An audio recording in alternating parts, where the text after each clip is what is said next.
안녕하세요. 장검중학교 2학년 학생들. 실은 선생님은 그닥 안녕하지 못한데 안녕하세요라고 시작을 했네요. 선생님이 4월 6일에 여러분을 보기를 손꼽아 기다리며 강의를 막 만들고 있는데 좀 강의 편집 과정에서 파일이 이상하게 에러가 나는 바람에 날려먹기도 하고 게다가 뉴스를 보니까 또 여러분하고 만날 수 있는 그 개학 날짜가 미뤄질 수도 있다라는 뉴스도 뜨고 참 뒤숭숭합니다. 그죠? 그래서 고민이 많은 주말인데요. 어쨌든 그래도 이제 현재 예정으로는 이제 마지막 한 주 남았잖아요. 그동안 여러분 이제 과제를 할 수 있도록 오늘 이제 마지막 2학년 강의를 올립니다. 근데 이제 진도상으로는 오늘이 마지막 강의가 될 예정이고요. 그리고 실제로 이제 다음번에 선생님이 조금 여러분 이제 총정리 차원에서 강의를 한 번 더 해주면 좋겠다 싶어서 전에도 한번 얘기한 적 있을 거예요. 학습지 빈칸 채워주는 시간 가질 거라고. 그래가지고 그 맨 첫 학습지부터 해서 그냥 학습지 빈칸만 쭉 한번 읽어보는 그런 시간을 가져보려고 합니다. 그래서 필요한 파트별로 혹시 학습지 빈칸을 놓친 친구들은 그 강의를 참고하셔서 좀 복습을 하시면 좋을 것 같다는 생각이 드네요. 그 강의 보기 싫으면 솔직히 근데 그거는 아마 재밌기가 힘들 거거든요. 빈칸만 쭉 읽다 보니까. 그래서 그냥 앞에 강의를 다시 들어보는 것도 방법인 것 같긴 하고요. 어쨌든 그렇네요. 자, 그러면 오늘 이제 고구려 끝부분 나갈 차례인데요. 자, 이제 고구려 쭉 한번 다시 한번 또 복습을 해봅시다. 자, 우리 고구려 주몽 동명성왕에 의해서 오부족 연맹왕국으로 출발했고요. 이렇게까지 반복하는데 이제 조금 기억을 할 때가 된 것 같아요, 여러분. 아직도 기억 못하면 복습이 좀 부족한 걸로. 그래서 주몽이라는 사람을 중심으로 오부족 연맹왕국으로 출발을 했었고요. 이제 부여에서 이주를 온 세력이 중심이었죠. 그런데 점점 시간이 지나면서 중앙집권 국가라고 하는 왕권이 훨씬 이전보다 강화된 형태의 국가를 꿈꾸기 시작하게 되고요. 그 스타트, 태조왕이 시작을 합니다. 중앙집권 국가체제의 기틀을 마련했던 태조왕, 영토 확장으로 자신의 왕권이 강화돼도 괜찮다라는 거 충분히 능력을 입증을 했고요. 자, 이 과정에서 왕위에 그냥 세습 아니죠? 독점 세습을 하게 되는데 단 주의할 점 형제상속이라고 선생님이 언급을 한 적이 있고요. 자, 그러면서 시간이 좀 더 지나서 이 태조왕의 뜻을 이어받들어 하늘까지 이름을 알린 고국천왕 훨씬 더 왕권을 강화시키려고 애를 썼어요. 그 과정에서 오부라고 하는 혈연이 아닌 행정적 성격을 강화시킨 집단을 만들게 되고요. 그래서 기존의 오부족을 대신해서 자신의 일을 맡길 신하들을 만든 거예요. 그 결과 왕권을 강화시킵니다. 또한 이거는 교과서에 없지만 꼭 알아두면 좋다 했죠. 을파소라는 아주 똑똑한 인물을 등용을 해서 이 사람과 함께 협의 끝에 진대법이라고 하는 아주 유명한 유명한 정책을 만들었어요. 이 진대법. 어떤 사람을 돕는 정책? 그치, 가난한 백성들. 이걸 한자로 빈민이라고 합니다. 그래서 빈민들을 도와줄 수 있는, 구해줄 수 있는, 그래서 그런 걸 빈민구제라고 부르거든요. 그래서 빈민구제를 위한 정책을 만들었고요. 자, 이렇게 뛰어난 임금이니까 드디어 모든 이들이 인정하면서 왕위 독점 세습 완벽해지죠. 형제 상속이 아니라 무슨 상속? 부자 상속 이어지게 되고요. 자, 이렇게 이제 기반이 단단해지기 시작하니까 고구려의 국력이 강해지기 시작합니다. 그러면서 이 미천왕이라는 인물 때 이름이 왜 미천왕이라 그랬어요? 어린 시절에 되게 미천한 직업을 많이 가진 적이 있어서 미천왕이라고 불리는 이 사람 때 또 한번 영토를 크게 확장하게 되고요. 근데 이 사람의 영토 확장 좀 이색적인 게 하나 있으니 바로 뭘 점령해서 뭘 멸망시켰다는 거. 낙랑군. 그래서 낙랑군을 멸망시켜서 우리나라에서 한 군현이 아예 사라질 수 있게끔 군현이라고 옛날에 고조선이 멸망하고 한나라가 세웠던 이 마을들이 아예 사라질 수 있게 하는 계기를 마련했고요. 근데 문제는 미천왕 때 영토를 크게 넓히면서 고구려 국력이 세지니까 자만했어요. 그 아들이었던 고국원왕 때 특히 이 미천왕과 전쟁 과정에서 원한을 지닌 세력들이 고구려의 넓어진 땅을 노리기 위해서 공격을 하게 되죠. 특히 대표적인 세력으로는 북쪽의 전연, 그리고 백제의 근초고왕이, 특히 무슨 성 전투 유명하다? 평양성 전투 유명하다. 요 내용 배웠었고요. 안타깝게도 고국원왕은 평양성 전투 도중에 전사를 했었죠. 자, 그래서 고구려에 큰 위기가 찾아오는데요. 이 위기를 극복해야 그 사람이 누구? 소수림왕. 소수림왕. 그러면서 아버지의 원한을 갚아주기 위해서 고구려의 국력을 다시 한번 강화시키려는 준비를 하게 되고요. 이 과정에서 소수리만 하면 아주 유명한 세 가지 업적이 등장한다고 했죠. 첫 번째, 똑똑한 인물들을 키워야 돼요. 인재 양성을 위한 교육기관. 태학, 우리 교과서에는 태학이 등장한다고 했고요. 다른 학교 교과서에는 태학뿐만 아니라 뭐도 설치했다? 지방의 경당까지. 그래서 이런 태학 경당이라고 불리는 교육기관을 키워서 인재를 양성했다라는 거 우리 살펴봤었고요. 또한 나라를 다스리는 규칙, 질서를 만들었어요. 그게 뭐예요? 율령. 그래서 율령을 백성들에게 따르자라고 하면서 이제 정리해서 발표를 하게 되는데요. 이거를 우리 좀 어려운 말로 반포라고 표현합니다. 그래서 율령 반포, 나라를 다스리는 질서를 정리하는 그런 모습이 있고요. 또한 종교적으로도 통일을 했었죠. 무엇으로? 그치. 전진이라고 중국의 한 국가로부터 불교를 수용하기 시작했어요. 불교를 고구려인들이 정식으로 이제 완벽하게 통일해서 믿기 시작했다는 거고요.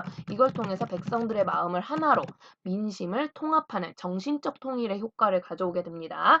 그 결과 태조왕 때 중앙집권 체제가 시작이 됐다면 소수림왕 때 위기를 극복하면서 중앙집권 체제를 강화하는 중앙집권을 강화하는 모습을 보이게 되고요. 이게 결국 고구려의 전성기로 연결이 되는데요. 그러면서 일반적으로 많은 사람들이 전성기로 알고 있는 임금 광개토대왕이 출연하게 됩니다. 광개토대왕. 이미 이름에서 이 사람의 업적은 뚜렷하게 티가 나요. 업적이 뭐예요? 그치. 영토를 엄청나게 확장했다는 거. 요게 가장 큰 특징이고요. 광개토대왕이 이럴 수 있었던 주 배경에는 첫 번째 일단 소수리망의 내부적인 정리가 튼튼했어요. 뿐만 아니라 타이밍이 아주 좋다고 했죠. 외부적으로는. 무슨 시대였다 중국이? 위진남북조 시대. 이거 나중에 또 나오니까 알아두시는 게 좋아요. 그래서 소설 만화 삼국지의 배경이 되는 위진남북조 시대라고 하는 혼란기 분열기였기 때문에 광개토대왕이 중국을 공격하기에 아주 유리했다라는 거고요. 뿐만 아니라 중국뿐만 아니라 광개토대왕은 남쪽으로도 영토를 넓혔었죠. 누구의 복수를 위해서. 고구건왕이 누구 손에 죽었으니까 백제 손에 죽었으니까 우리 영상 봤었죠. 그래서 일단 학습지 순서대로 가면요. 백제를 공격합니다. 단 여기서 주의할 점, 쌤 절대 무슨 강 안 먹었다고 한강 이북 지역까지만 장악을 했다라는 거 우리 살펴봤었고요. 뿐만 아니라 백제만 우리 고구려 침공했던 거 아니었어요. 전현 있었잖아요. 그쵸? 전현의 후계자라고 할 수 있는 후연이라는 나라를 공격하게 되고요. 그 과정에서 주몽 때부터 원한 관계였던 부여도 공격을 합니다. 그 과정에서 중국의 만주, 요동 지방이 고구려의 땅으로 변화했다라는 내용을 얘기했었고요. 만약 이 과정에서 드디어 우리가 알고 있던 그 부여가 멸망을 하게 됩니다. 그러면서 고구려의 세력이 굉장히 강력해지니까 나 이제 고구려 부활할래요 하고 찾아온 애가 있었죠. 북쪽에서. 걔가 누구냐? 숙신이라는 친구인데 적당히 알아두시면 돼요. 숙신. 나중에 뒤에 등장하는 여진족, 말갈족, 만주족과 같은 민족이에요. 이름만 바뀐 거야. 그래서 좀 알아둬서 나쁠 거 없다라고 보시면 되겠고요. 자, 이렇게 해서 광개토대왕식이 고구려가 엄청 커지니까 밑에서 또 이제 북쪽에서 숙신이라는 애들이 나 이제부터 당신 신할래요 동생 할게 하고 찾아왔다면 남쪽에서도 우리 좀 도와주세요 형님 앞으로 내가 형님으로 모실게요 하면서 찾아온 친구가 있었죠. 바로 신라. 신라에 대한 영향력이 훨씬 강화되었다라는 거 우리 배웠었죠. 왜냐 이 시기 신라 누구의 공격을 받았었다? 그치 바로 일본 외와 가야 연합군의 공격을 받았다라는 거고요. 그래서 당시 신라 왕이었던 뇌물 아니고 뇌물마립간이라고 불리는 이 왕이 고구려에게 도움을 요청하게 되면서 고구려의 도움을 받아 가야 외 세력을 격퇴하게 됩니다. 그 결과 고구려와 신라 관계가 굉장히 가까워졌다, 친밀해졌다. 아이고 미안해요. 친밀해졌다라고 볼 수 있고요. 반면 고구려에게 혼쭐 났어요. 일본뿐만 아니라 누가? 가야가. 그래서 가야 세력은 크게 약화되는 모습을 보이게 되는데 요게 우리가 알 수 있었던 이유, 이 내용이 아주 자세히 나온 비석이 하나 있었다는 거야. 그게 무슨 비? 광개토대왕비. 광개토대왕비. 지금의 만주 지역에 위치해 있다고 했고요. 뿐만 아니라 신라 지역에서도 그릇이 하나 나왔다고 했죠. 꼭 기억합시다. 이 그릇 뭐라고요? 호우명 그릇, 호우명 그릇. 그래서 이런 것들을 통해서 광개토대왕 때 신라랑 정말 가까운 관계가 되었구나라는 거 볼 수 있고요. 이렇게 광개토대왕 잘 나가니까 스스로를 뭐라고 생각해요? 그냥 왕이 아니라 괜히 대왕하는 거 아니죠. 그 중국 버전으로는 황제라고 생각을 하는 거예요. 그러면서 그 상징으로 뭘 쓴다? 연호를 썼다. 그치? 무슨 이름에? 영락이란 이름에. 그래서 영락이라는 이름에 그러니까 영원한 즐거움, 영원한 낙원 이런 의미예요. 그래서 지금 잘 나가잖아. 이런 낙원 같은 이런 즐거운 상태가 영원히 갔으면 좋겠다는 거지. 그래서 연호를 사용하는데 이 연호는 원래 누구만 쓰는 거다? 황제국만 쓰는 거라는 거고요. 그건 즉 광개토 대왕시기 전후로 해서 고구려가 스스로를 무슨 국가라고 생각한 거다? 황제 국가로 생각을 한 거다. 자기들도 중국과 대등한 관계라고 생각하는 거야. 그래서 실제 이 영락이란 연호를 어디에 썼느냐?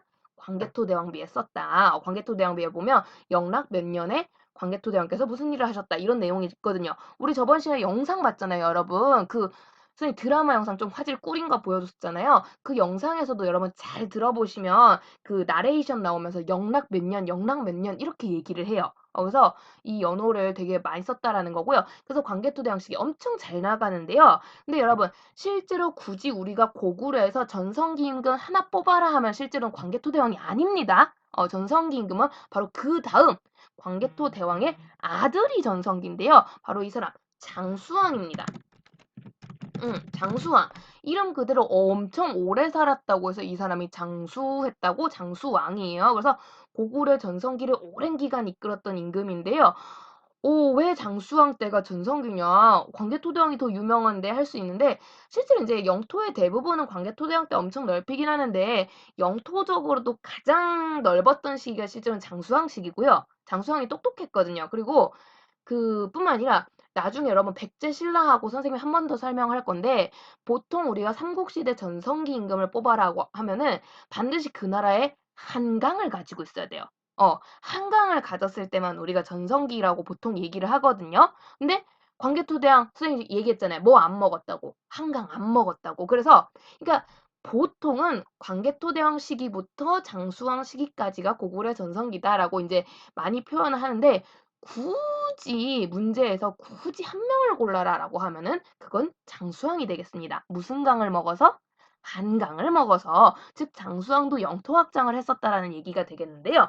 근데 장수왕 이 사람은 솔직히 까는 거에서 영토 확장은 큰 문제가 안 돼요. 원래 이 아저씨는 영토 확장에 큰 미련이 없습니다. 왜냐하면 자기 아버지 광개토대왕이 특히 북방부인 만주와 요동 일대로 굉장히 넓은 영토를 장악을 해줬거든요. 그래서 장수왕의 미션은 영토를 넓히는 게 중요한 게 아니라 이 영토를 지키는 거예요. 여러분. 실은 고구려는 앞에 통수 한번 맞아봤거든요. 영토 한번 넓혔다가. 바로 무슨 왕 때? 미천왕 때입니다. 그래서 미천왕 때 실컷 영토 확장 많이 해놓으니까 그 다음 아들 고구려왕 때 엄청 힘들었잖아요. 그러니까 장수왕은 어떻게 보면 역사 공부를 한 임금인 거죠. 그래서 앞에 이 상황을 보면서 나는 기껏 아빠가 넓혀도 아빠 광개토대왕이 넓혀놓은 영토를 잃어버리는 멍청한 임금이 돼서는 안 되겠다라고 생각을 하면서 이 영토를 더 넓히기보단 지금 이미 넓어진 영토를 어떻게 지킬 수 있을까 고민을 많이 하게 되고요. 그래서 장수왕하면 원래 가장 손꼽히는 정책이 외교예요, 여러분. 그래서 장수왕은 생각을 한 거야. 아버지가 전쟁을 하면서 원한을 산 국가, 원한을 산 세력들이 많거든. 이 나라들을 잘 달래고 얼러서 지금의 우리나라 영토를 다시 빼앗지 않게끔 균형 있게 만들어줘야 된다는 거지. 근데 마침 이 외교를 쓰기에 되게 좋았던 시국이었던 게 바로 앞에서 얘기했듯이 이때 중국은 통일된 중국이 아니에요. 어떤 시기였다? 그치. 위진남북조라는 그 시대였다라는 거고요. 이름에서 나오지만 실은 이 장수왕 시기쯤 가면은 중국이 크게 남과 북으로 세력이 나눠져요. 그래서 북쪽에 큰 나라가 하나 있었고요. 남쪽에 또 큰 나라가 하나 있었어. 근데 장수왕이 이 둘 사이에서 양다리를 잘 탄 거야. 그러면서 남쪽한테는 남쪽대로 너 나 자꾸 괴롭히고 나 못되게 굴면 내가 북쪽하고 편먹고 너희 나라 공격해버린다? 라고 얘기를 하는 거고요. 북쪽에겐 북쪽대로 나 남쪽 애들하고 잘 지내고 있는데 니네 자꾸 까불고 그러면 내가 남쪽하고 손잡고 니네 나라 쳐버린다? 이런 식으로 가는 거야. 그러니까 남쪽이건 북쪽이건 고구려라는 강대국이 한쪽으로 붙지 않도록 균형 있게 이제 관계를 유지할 필요가 있었다라는 거고요. 그래서 이제 장수왕이 그런 것들을 이용해서 어떻게 보면 이제 강대국이 된 고구려한테 가장 그 위험할 수 있는 세력이 북쪽 세력인데, 아니 그 중국 세력인데, 이 중국의 그 가장 강대국이었던 남쪽 국가와 북쪽 국가와 적절하게 균형 있는 외교를 굉장히 잘합니다. 이 부분은 진짜 우리도 배워야 되는 거죠. 사실 우리도 지금 그렇잖아요. 강대국 뭐 미국이라든가 중국이라든가 여러분 뉴스 보시면 알겠지만 우리나라도 되게 이 일본이라든가 그 중간에서 되게 외교를 잘해야 되는 대표 국가거든요. 근데 그 되게 전형적으로 잘했던 시기 중에 하나가 바로 장수왕 시기라고 보시면 되겠습니다. 그래서 아버지가 넓혀 놓은 영토를 함부로 뺏기지 않게 되고요. 특히 이때 장수왕이 외교적으로 친밀하게 신경을 썼던 국가는 그래도 거리상 국경을 마주보고 있잖아. 남쪽보단 북쪽하고 좀 친해요. 이 나라가 북위라고 하는데요. 참고 교과서 57페이지 보시면요. 57페이지 오른쪽에 북위와 고구려 사신우대라고 해서 고구려 사신우대 해가지고 북이라는 이 북쪽의 중국의 강대국 국가가 실은 이 북이가 나중에 이제 중국 통일하는 수나라의 모델이 되는 국가거든요. 이건 중국사니까 모르셔도 돼요. 근데 그래서 되게 강대한 결론은 강대한 국가인데 이 국가가 고구려를 함부로 대하지 않았다라는 거야. 그래서 굉장히 긴밀한 관계, 가장 친밀한 관계를 유지하게 되고요, 북이가. 그리고 실제 이루어지진 않지만 북이랑 고구려 사이에 혼인까지 체결될 뻔한 결국에 이제 나중에는 안 맺어지긴 하지만 북이가 먼저 제안을 할 정도로 고구려가 상당히 정략적으로 탐나는 국가였었다는 거죠. 이해됩니까? 그러면서 굉장히 가깝게 지내게 되는데 이것 때문에 나중에 되게 재밌는 일이 일어나는데요. 일단 그건 조금 뒤에다 설명을 하겠고요. 어쨌든 그래서 여러분 그 장수왕하면 실은 이 다음 내용에 나오는 업적이 보통 장수왕하면 가장 시험 문제 출제 잘 되는 대표 업적인데 실제로 원래 장수왕의 업적 중에 가장 손꼽히는 거 눈에 띄는 건 외교적인 업적이다라는 거고요. 특히 대표적으로 사료에도 종종 나와요. 어느 나라랑 사이가 좋다고요? 북위. 북위. 교과서 57쪽에 있다 했어요. 북위랑 사이가 좋고요. 그러면서 가만 장수왕이 지켜보니까 그래도 장수왕도 그러니까 이제 안전해지고 나니까 욕심이 나기 시작하는 거야. 이전까지는 내가 아버지의 영토를 지키는 게 중요했다며 이제 잘 살펴보니까 더 이상 뺏길 것 같은 느낌이 안 들거든. 그러니까 나도 영토 더 어떻게 하고 싶다? 넓히고 싶다. 그냥 여기서 안주하는 게 아니라 더 넓히고 싶다. 강화시키고 싶다라는 욕심이 생기게 되고요. 근데 가만 지켜보니까 이미 북쪽으로는 웬만한 괜찮은 땅은 중국을 공격할 게 아닌 이상은 아빠가 다 먹어놓은 거야. 그래서 더 북쪽으로 갔자 이제 시베리아 쪽이에요. 추워. 먹어봤자 의미가 없어. 그 농사도 못 지는데 뭐 하러 먹어. 그래가지고 뭐 요즘이야 이제 자원이 있으니까 의미가 있는 땅이지만 이때는 별로 의미가 없는 거죠. 농사를 못 짓는다는 건. 그래서 근데 나는 이미 중국 북이랑 좋은 사이란 말이야. 여기를 공격할 이유는 없다는 거죠. 그래서 장수왕은 북쪽이 아닌 어느 쪽으로 눈을 돌리느냐? 남쪽인 거고요. 그러면서 장수왕 시험 문제로 가장 단골인 정책. 남하 정책이 추진되기 시작합니다. 남하 정책, 남쪽 아래로 내려가는 정책이라고 해서 남하고요. 책에 따라서는 남쪽으로 진출한다라고 해서 남진 정책이라고 트로트 가수 이름 아니고요. 남진 정책이라고 많이 불립니다. 그래서 남하 정책, 남진 정책이라고 불리는 이런 사업을 하게 된대요. 그러니까 이제 북쪽으로 넓힐 영토가 없으니까 남쪽에 백제 신라 쪽을 공격해 보자라는 거야.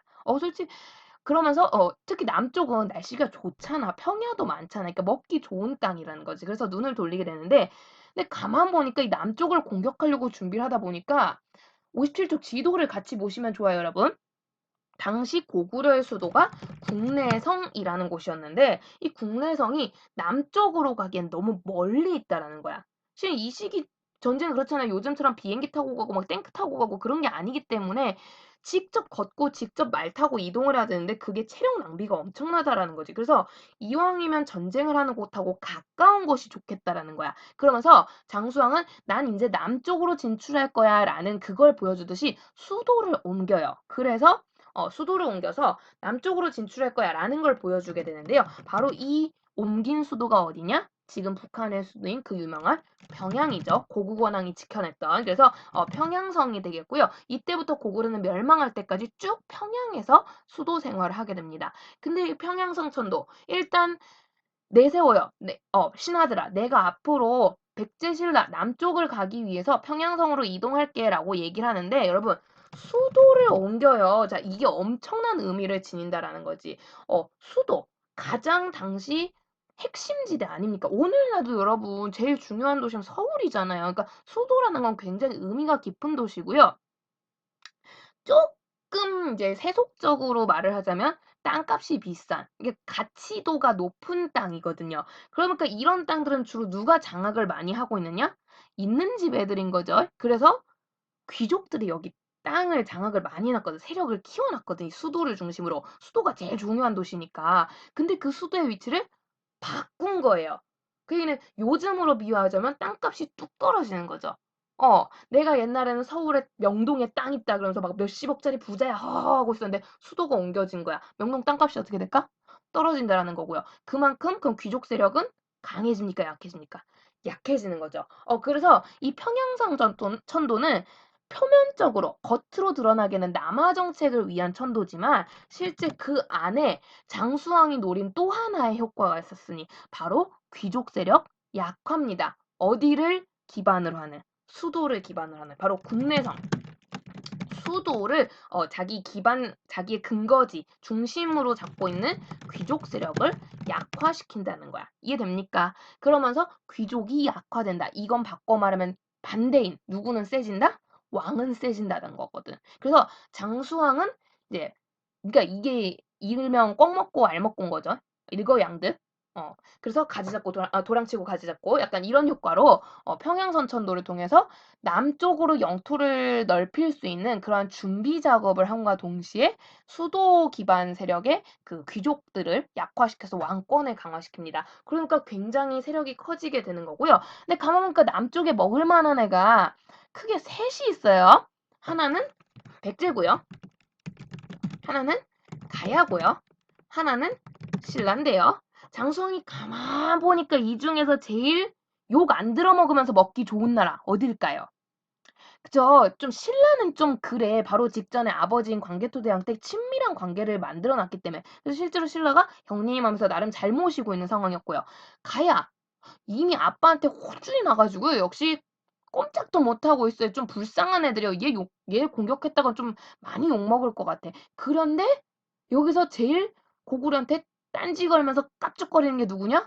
백제인 거야. 왜냐면 백제 근초광 때 그렇게 잘 나갔는데 광개토대왕한테 짓밟히면서 되게 원한이 많았었거든요. 실은 그래서 이 신라가 앞에 광개토대왕 때 공격받을 때도 여기에 은근히 백제가 지원하는 모습도 있었어요. 이런 것들 이제 장수왕이 보기에는 와, 쳐들어갈 만한 충분한 이유가 되는 거야. 분명히 백제가 앞에서 한강을 안 먹는 대가로 얌전히 굴겠다고 했거든. 근데 심지어 이 백제가 장수왕이 이제 공격 준비를 하면서 조사를 하다 보니까 무슨 사실이 드러나냐. 이 백제의 이중적인 면모가 드러난 거지. 알고 앞에서는 고구려한테는 형님 저희가 다시는 깝죽거리지 않겠습니다. 이렇게 막 잘해놓고는 뒤로는 호박씨를 까고 있는 거예요. 일단 1차적으로 이 백제는 그 당시 왕이 계로왕이라고 하는데요.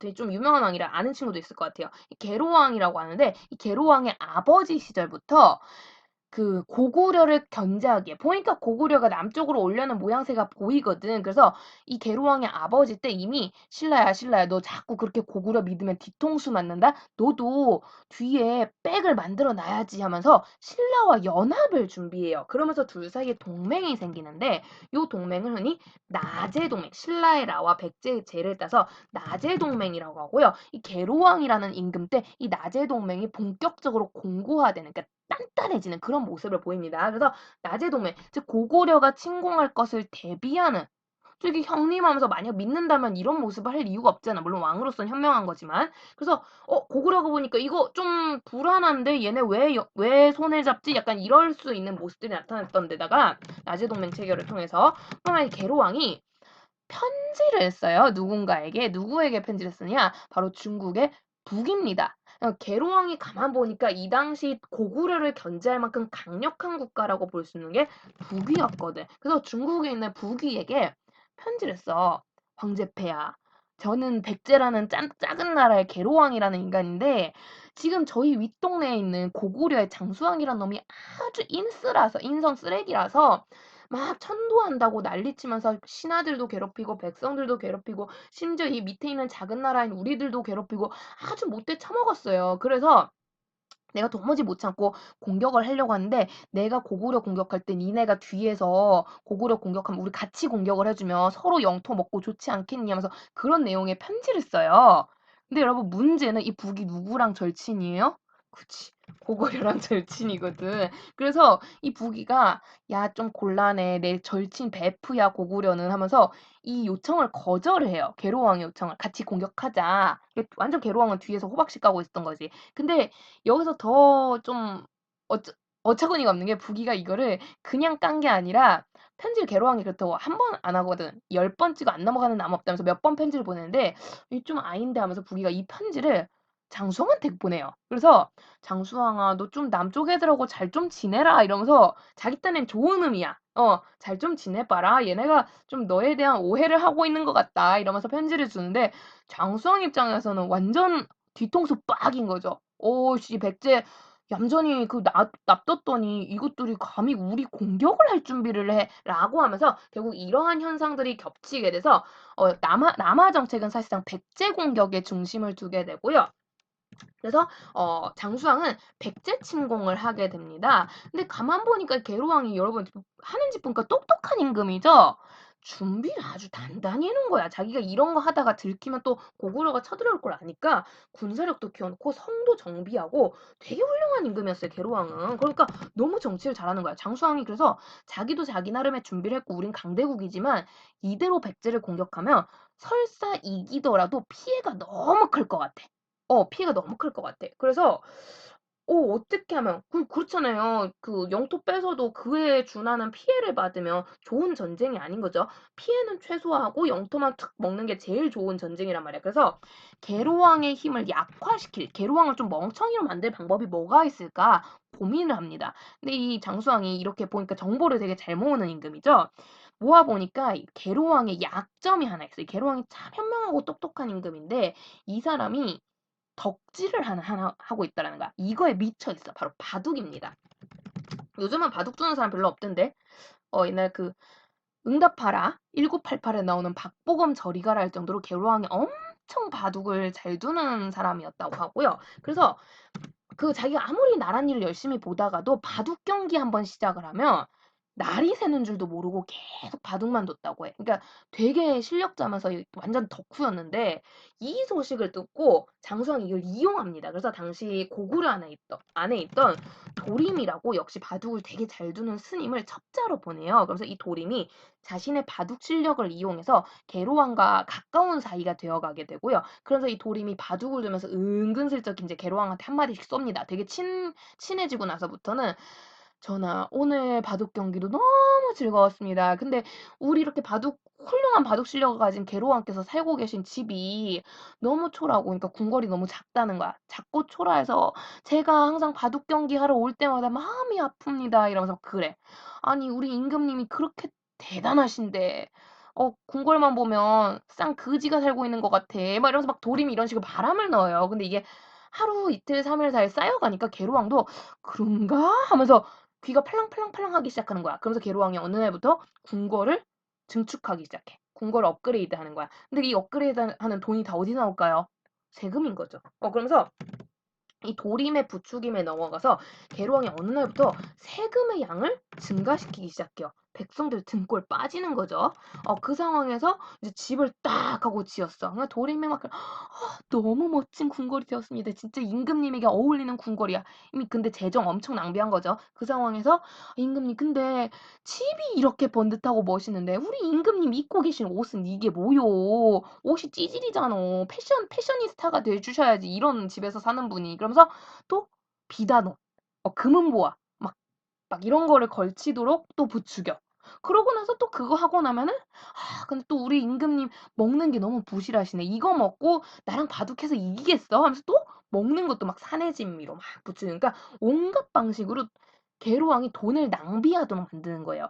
결국에 그래서 계로왕이 원래는 군사비로 지출했어야 돼. 고구려와 싸울 군대를 준비하는 그 돈마저도 이런 사치나 낭비에 쓰기 시작하고요. 얼마 안 가 백제의 군대가 군사력이 약화됩니다. 그리고 많은 백성들이 계로왕에게 실망을 하게 되고요. 신하들 중에 일부도 계로왕을 글렀다면서 도망을 가기도 해요. 똑똑한 신하들이. 결국 이 상황에서 도림이 이제 그제서야 편지를 쓰는 거죠. 장수왕 삐뽀삐뽀 오세요. 이제 계로왕 막장임 하면서 오세요 하니까 그때 이제 계로왕을 딱 공격을 하니까 완전 손쉽게 전쟁이 끝나는 거죠. 그래서 장수왕은 외교를 통해서 기존의 영토를 지켜냈을 뿐만 아니라 남하 정책을 통해서 평양선 천도를 하면서 귀족 세력을 약화시키고 또한 백제, 계로왕을 공략해 나갑니다. 그래서 결국 이 과정에서 계로왕은 전사하게 되고요. 아우 씁쓸하네요. 그죠? 그놈의 바둑이 뭐라고. 계로왕은 전사를 하게 되고요. 그러면서 자신의 아버지가 미처 장악하지 못했던 백제의 수도, 즉 무슨 강이 있는 지역, 한강 지역을 장악을 하게 됩니다. 그래서 그 성 이름이 한성이거든요. 한강이 흐르는 성. 그래서 한성을 장악을 하게 되고요. 이 바꿔 말하면 한강 지역을 장악했다라고 볼 수 있습니다. 그래서 여러분 57쪽 지도를 잘 보세요. 이 지도가요. 5세기 지도라고 하면 문제지에 따라 광개토대왕의 지도가 나오는 경우가 있고 장수왕의 지도가 나오는 경우가 있거든요. 자, 우리 교과서의 지도는요. 어느 시대 때 지도일까요? 어느 왕 때 지도일까요? 그렇습니다. 장수왕입니다. 뭘 보면 알 수 있느냐? 무슨 강 찾아야 됨? 한강입니다. 한강. 그래서 영토가 고구려가 무지 넓은데 한강이 빠져 있어. 그러면 그건 무슨 왕? 광개토대왕인 거고요. 한강이 포함된 채 영토가 넓어. 그러면 무슨 왕? 장수왕인 겁니다. 그래서 이 한강 별표하세요. 요게 굉장히 중요한 지역이라서 보통 전성기라고 고구려, 수직, 광개토대왕, 장수왕 같이 나오거든요. 같이 나오는데 둘을 구분시켜주는 아주 큰 중요한 영토 포인트가 한강이라는 거. 그러면서 요걸 통해서 지도를 구분할 수 있다는 거고요. 자, 이렇게 장수왕 똑똑하게 전술 전략 잘 써서 외교도 잘하고 남하 정책도 잘했다. 우린 뭘 보면 알 수 있느냐? 바로 이 장수왕도 비석이 남아 있어요. 광개토대왕이 광개토대왕비가 남아 있다면 장수왕은 지금의 충주 지역에 남아 있는 비석이라고 해서 충주의 고구려와 관련된 비 해서 충주 고구려비라고 많이 부르고요. 근데 이게 이제 일부 문제지는 충주의 옛날 이 시절 이름을 써서 충주가 옛날 중원경, 중원이라고 불렸거든요. 그래서 중원 지역에 있는 고구려비다 해서 중원 고구려비라고 적히기도 합니다. 같은 비석이에요, 여러분. 같은 비석이니까 문제지 나왔을 때, 이 비석 모임? 하면서 당황해하지 마시고요. 같은 비석이다. 같이 적어두시면 좋겠죠. 볼 수 있고요. 자, 그러면 불쌍한 우리 백제는 어떻게 됐을까요? 왕이 죽었으니까 나라 망했나? 다행인지 나라가 망하진 않아요. 이때 계로왕이 싸우는 와중에서 자신의 아들을 이제 신라한테 우리 그때 나지동맹 상태였잖아. 신라한테 도움 좀 요청해줘 하면서 신라로 도망을 보내거든요. 그러면서 아들이 살아남아서 수도를 옮겨가지고 세력이 약화되긴 하지만 백제를 살려서 지켜나갑니다. 그러면서 이 백제는 생존해 나가기 위해서 더더욱 이웃 국가에게 이제 의존을 하게 되는데요. 그 이웃 국가가 누구냐? 바로 신라입니다. 그러면서 이 장수왕 전후로 해서 나제 동맹이 만들어지고 백제와 신라의 관계가 굉장히 돈독해지는 친밀해지는 모습을 보이게 돼요. 어떻게 보면 고구려 입장에서는 신라한테 뒤통수 까인 거죠. 그렇게 광개토대왕 때 도와줬는데 결국 신라가 고구려가 백제를 치는 걸 보면서 고구려가 언젠간 신라를 먹을지도 모르겠구나라는 생각에 백제랑 손을 잡습니다. 백제가 있어야만 고구려가 신라로 함부로 쳐들어오지 않을 거라고 생각했기 때문에. 이해됩니까? 자, 그러면서 이 과정에서 가장 최대 영토로 자랑되는 거는 장수왕이고요. 그래서 굳이 한 명만 꼽으면 고구려의 전성기 국왕 장수왕입니다. 하지만 대부분의 책은 그냥 둘 다 전성기라고 쳐요. 그러니까 너무 그게 이제 연연해 하시지 말고요. 그러면서 둘 업적이 좀 근데 다르죠? 좀 포인트 잘 잡아서 정리를 해주시면 되겠습니다. 자, 그래서 고구려가 결국 이 장수왕 시절에 가면 완벽하게 중앙 집권화를 이뤄냈구나. 천도가 가능할 정도였으니까 귀족들의 반대를 누르고 그래서 완전히 완성이 됐구나라고 볼 수 있는 거고요. 그래서 고구려는 앞에 철기 시대에 등장했던 여러 국가들 중 생존하는 국가가 되겠습니다. 무슨 국가 형태로? 중앙 집권 국가 형태로. 중앙 집권 국가로 살아남은 고구려 다음 페이지로 넘어가시면요. 고구려는 그냥 단순히 살아남은 것에서 끝나는 게 아니라 이제 거의 연호를 썼잖아요. 스스로가 황제라고 생각할 만큼, 그러니까 스스로가 천하의 중심. 그러니까 중국이란 이름 자체가 중앙에 있다, 나라들의 중앙에 있다고 중국이거든요.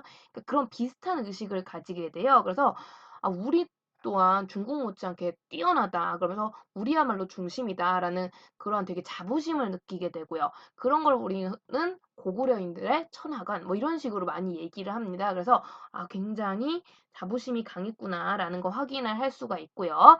그러면서 이제 주몽에서부터 장수왕에 이르기까지. 자, 고구려가 이제 어느 정도 정치를 이제 발전시켜서 자리를 잡았어요. 자, 이 과정에서 고구려만의 독특한 정치 체제가 있는데 이건 교과서 51쪽에 있고요.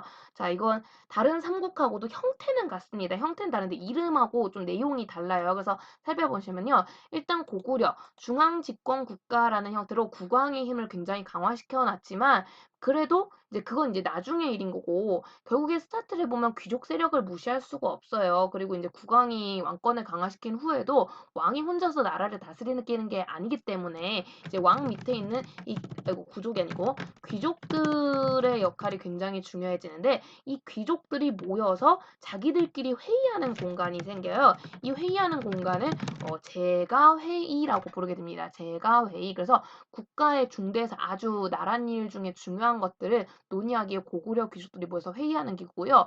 참고로 이 제거회의가 일종의 우리로 치면 지금 국회 비슷하다고 보면 될까요? 그래서 여기에서 결정한 사항은 아무리 강력한 장수왕일지라도 강력한 국왕일지라도 함부로 간섭하거나 반대할 수 없습니다. 그러니까 국회의원 예를 들어 전원이 만장일치로 여러분 뭐 그래서 이번 뭐 코로나에 대해서 전 국민에게 10만 원씩 주기로 결정했다라고 하면 대통령이라고 너 대통령이 우리 그 정도 재정 없어라고 하면서 거부할 수가 없다라는 거지. 대통령도 아 그래 10만 원? 그래도 뭐 10만 원까지는 만약에 무리라면 그래도 한 8만 원, 7만 원 줘야겠다. 뭐 이렇게 어느 정도 타협을 볼 수밖에 없는 그런 상태가 되고요. 그러면서 이 제가회의에 이제 귀족들이 막 참여를 하게 되는데 그러면서 이 귀족들끼리도 지들끼리 급을 나눠요. 그래서 왜냐면 귀족들이 결국 제가회의에 참여한다는 건 자기들이 이제 이 나라의 나랏일을 보는 관리라는 의미거든. 그래서 이 관리별로 자기 급을 나눈 등급을 정하게 되는데요. 이걸 이제 관리의 등급 줄여서 관등이라고 부르게 되고요.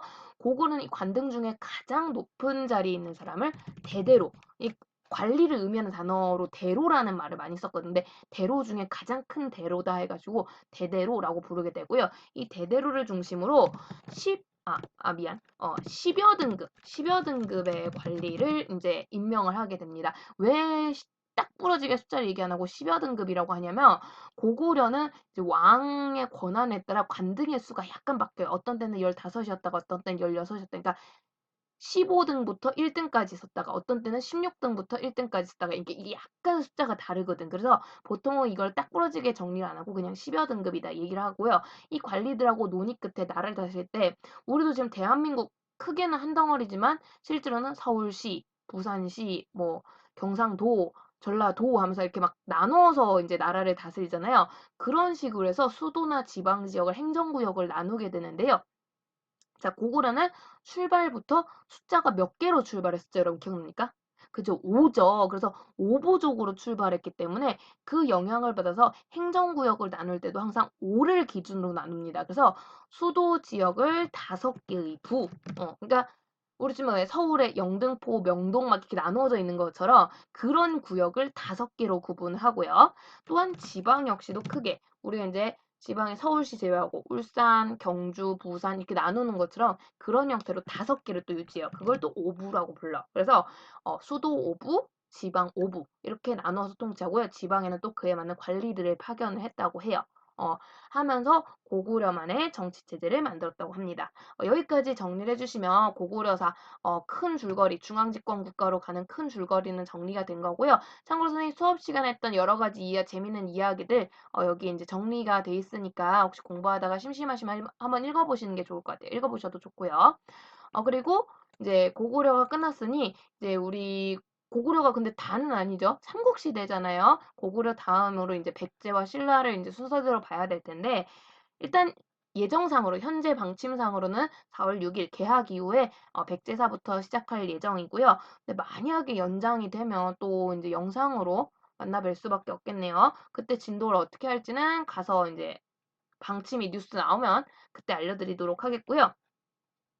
그리고 여러분 깜빡할 뻔했네요. 과제 있잖아요, 여러분 과제. 선생님 과제 안내 조금 해줄게요. 네, 여러분. 요 과제 파일 다운 받으셨죠, 다들? 이거 인쇄 다 하셨죠? 선생님 이거 직접 주면 참 좋을 텐데, 어쩔 수 없이. 그래서 고구려사를 총정리하는 학습지가 되겠습니다, 여러분. 그래서 요 옆에 왼쪽 표에는 자, 우리 배웠던 고구려 국왕들의 주요 국왕들 이제 다 배웠으니까 다 적을 수 있겠죠. 그래서 동명왕, 동명성왕부터 시작해서 우리 마지막 오늘 배웠어요. 무슨 왕? 그지? 지금은 기억하겠죠? 답이니까 말하진 않을게요. 그래서 그 왕까지 쭉 해서 왕 정리해 주시고요. 그 왕별로 주요 업적 뭔지 쫙 정리해 주시면 되겠습니다. 그래서 이 왕들이 이런 업적을 하면서 혹은 이런 활동으로 인해서 그때마다 고구려의 국력이 바뀌었을 거란 말이야. 고구려의 성장도가 달라졌을 거란 말이야. 그거를 오른쪽 그래프에 표시하시면 되겠어요. 그래서 밑에 보시면 왕 이름 있죠? 왼쪽 표에 왕 적었으면 여기도 어렵지 않을 거예요. 순서대로 쭉 왕 이름 적어주시면 되겠고요. 그 세로축에 그 왕 시절에 나라의 힘이 어느 정도였을 것 같은지 고구려의 국력이. 그래서 예를 들어 동명왕이 출발점 원점이라고 보면 수학 시간에 원점 뭔지 배우죠? 원점이라고 치면 여기에서 출발해서 그 다음 임금 때는 국력이 성장했을지 쇠퇴했을지 그 다음 임금 때는 더 성장했을지 더 쇠퇴했을지 그런 것들을 쭉쭉쭉 해서 일단 전성기 임금이 가장 국력이 세야겠죠. 가장 높은 칸에 있어야 될 것 같고, 그지? 가장 쇠퇴했을 때는 언제일까? 뭐 그런 것들. 그 동명왕이 일단 스타트니까 동명왕보다는 다 셀 거예요. 그래도 더 발전해 있는 상태인데 우리 배웠잖아요. 중간에 아주 멸망 직전에 위기가 왔어. 좀 그러면은 그때는 그래프가 다운이 돼야겠죠. 그런 식으로 해서 표시를 해가지고 선을 그어 오시면 되겠습니다. 그리고 혹시 여러분 이제 왼쪽 표에 적긴 했지만 여유가 되신다면 그 자기가 뭐 예를 들어 내가 첫 번째 이 동명왕 다음으로 이 왕은 점이 여기다 예컨대 여기면은 왜 이쪽 점이라고 생각하는지 이 왕이 이 점에 위치할 때까지 무슨 일을 했는지 같이 정리해 주시면 나중에 한눈에로 볼 때 또 좋겠죠. 그러니까 하시면 좋겠고요. 이게 이제 대충 모양의 그것만 있지 완전 정답이 있는 건 아니거든요, 여러분. 그래서 대충 그 흐름에 맞게끔만 정리를 해주시면 되겠습니다. 그래서 개학 이후에 확인할 수 있게끔 잘 정리를 해주시기 바랍니다. 제발 4월 6일날 쌤이 이걸 볼 수 있어야 될 텐데요. 어, 좀 걱정이 되네요. 자, 그러면 여러분 고생 많으셨고요. 그 다음 영상 하나 더 올라가긴 해요. 진도는 끝났지만 영상 하나 더 해서 학습지 민간 총정리하는 그런 거 하겠고요. 혹시 여러분 내가 방금 이 과제 그래프 그리는 법 설명을 했는데 이게 뭔지 잘 모르겠다 하는 친구들은 댓글 남겨주시면요. 그 빈칸 채우는 영상 올릴 때 설명 한 번 더 할 수 있도록 할게요, 여러분. 그러면 수고 많으셨고요. 자, 다음 시간에 봐요. 안녕.